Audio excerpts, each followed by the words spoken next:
पुर्खाहरूको त्यो वीरतापूर्ण इतिहासलाई बिर्सेर आफ्नो टाउकोमा टेकेको सहनुहुन्छ कि सहनुहुन्न भनेदेखि जसरी अहिले साकेला सिलमा तपाईँले ऐक्यबद्धता प्रदर्शन गरिराख्नु भएको छ, आइराख्नु भएको छ। आज अर्जुनधरा नगर समितिले तपाईँलाई निम्तो गर्दाखेरि यहाँ अट्टै नअट्टै तपाईँहरूको उपस्थिति भइरहेको छ र यहाँनिर अझैसम्म पनि तपाईँहरू क्रमागत रूपमा अनुशासित रूपमा त्यहाँ पर्खिरहनु भएको छ। त्यस्तै तरिकाले तपाईँको शिविरमा कसैले टेकेको सहनुहुन्न भनेदेखि अब विनोद राई ल्याएका र हाम्रो समुदायले आफ्नो पुर्खालाई, आफ्नो आमाको रगतलाई, आमाको दुधलाई, बुवाको रगतलाई र हाम्रो गौरवपूर्ण इतिहासलाई सम्झिँदै आउँदो 2084 सालको चुनावमा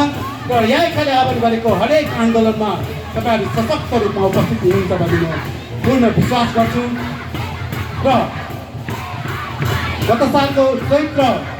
26 गते फागुन 27 गतेदेखि अहिले निरन्तर रूपको जुन विराटनगरको तातो घाममा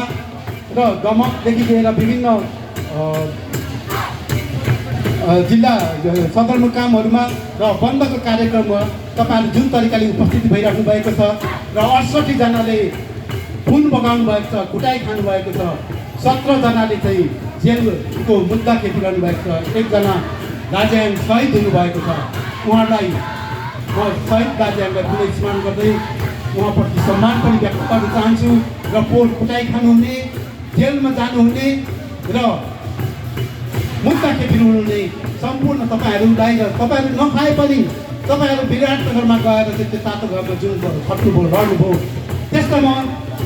संयुक्त सङ्घर्षको तर्फबाट र किरात राईको तर्फबाट धेरै धेरै धन्यवाद दिन चाहन्छु र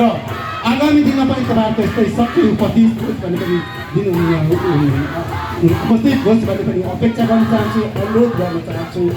र मैले अहिले भनिसकेको छु, यो साकेला सिलमा तपाईँहरू जसरी उपस्थित हुनुहुन्छ त्यस्तै तरिकाले आफ्नो अस्तित्व र आफ्नो पहिचानको लागि, इतिहासको लागि र आफ्नो जिउँदो रगतलाई चाहिँ स्थापित गर्नको लागि तपाईँहरू जहिले पनि जिउँदो किराँती राईहरू भएर अगाडि बढ्नुहुनेछ भन्ने शुभकामना दिँदै पानी पनि पर्न लाग्यो।